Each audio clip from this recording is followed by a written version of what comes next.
Il n'est vraiment pas rare de voir des repas tourner au vinaigre dans un dîner presque parfait, avec des affrontements parfois assez intenses entre les candidats. Ce mercredi 14 octobre, dans un dîner presque parfait, Laetitia n'a mis personne d'accord avec son menu. La fleuriste de 29 ans avait opté pour des plats enfantins, dont un surprenant gloubi-boulga inspiré de Casimir. Cette ratatouille à la viande n'a pas du tout plu à sa rivale Alexandra, qui a donné son avis devant les caméras de W9. Laetitia, ta ratatouille revisitée n'était pas spécialement bonne. Tes frites en forme de churros étaient complètement raties. J'y ai du mal à comprendre comment on peut louper un tel plat, a-t-elle lâche. Mélanie non plus n'a pas aimé et pas fait prier pour le dire à table, devant tous les convives. Pour la présentation je trouve que c'est simple, avec deux cocottes qui se battent en duel sur l'assiette, a-t-elle critique. Ensuite pour le goût moi je déteste la ratatouille. Voilà tous les candidats de un dîner presque parfait se taclant en plein repas. Laetitia, agacée de voir la jeune femme critiquer un énième plat, est montée au clash. Mais dis-moi Mélanie, depuis le début de la compétition tu n'aimes rien.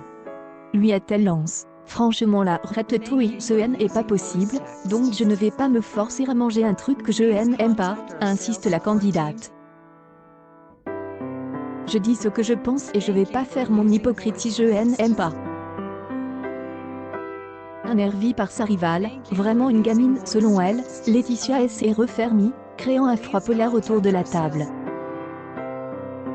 Mais Alexandra a vite remis de l'huile sur le feu. Moi si je puis me permettre t'es pas à te vexer, elle a goûte, pas plus, pas moins. Les goûts et les couleurs ça se discute pas. On a Tony à côte, qui n'a aussi pas fait spécialement des efforts tout au long de la semaine. Une balle perdue pour le pauvre Tony, qui n'a pas du tout apprécié la comparaison. Alexandra ramène sa fraise en disant que je suis comme Mélanie, mais je ne suis pas comme Mélanie, est-il crisp. Dans ce climat tendu, le gastronome Stéphane a remis les pendules à l'heure dans un dîner presque parfait, en marquant son opposition avec Alexandra et Mélanie. La cuisine est une découverte. C'est et pas, j'y arrive, je mange, je dis que j'y aime pas. Quand tu vas chez quelqu'un, c'est ça, la cuisine, est-il un air à cuisine, comme il a fait. Si t'es est difficile, que tu as des a priori, tu restes chez toi et tu manges les trucs que t'aimes. Laetitia, un peu dépassée par la situation, a finalement mis un terme à ses chamailleries de cours de récréation en allant chercher le dessert. Ses rivaux ont alors à nouveau critiqué pour cette création jugée trop sucrée. Comble, pour une assiette qui était censée adoucir les MRs. Pour la journée de la gastronomie, le ministre de la Culture Frédéric Mitterrand invite les candidats de l'émission un dîner presque parfait dans un des palais de la République. Il y a des jours comme ça où il fait bon être candidat des émissions de M6. Parisiens, tant pis pour la province.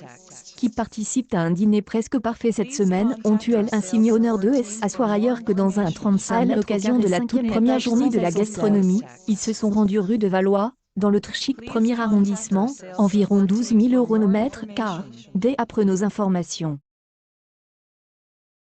Là, ils ont eu la surprise de pénétrer dans le ministère de la Culture et de la Communication, où ils ont été reçus par monsieur le ministre Frédéric Mitterrand, rien que ça.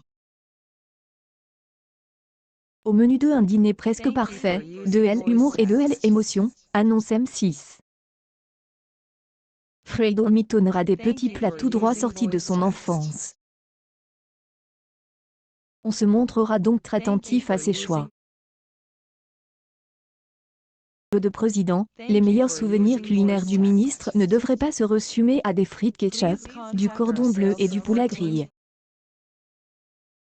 On attend à de la haute gastronomie. Le protège de Carla Bruni sera en personne derrière les fourneaux pour régaler les candidats dans un dîner presque parfait. Mais avant cela, comme tous les autres candidats, il aura fait ses courses. Se rendra-t-il au marché du coin? Au Franprix? Chez Monoprix? Le suspense est insoutenable. trouble et l'ambiance dans un dîner presque parfait, on imagine que les sujets politiques seront mis de côté. Ce serait ballot que la taxe Fillon sur les sodas et les boissons alcoolisées vienne troubler la fête. Accueil News People dans un dîner presque parfait, la soirée tourne au rebond.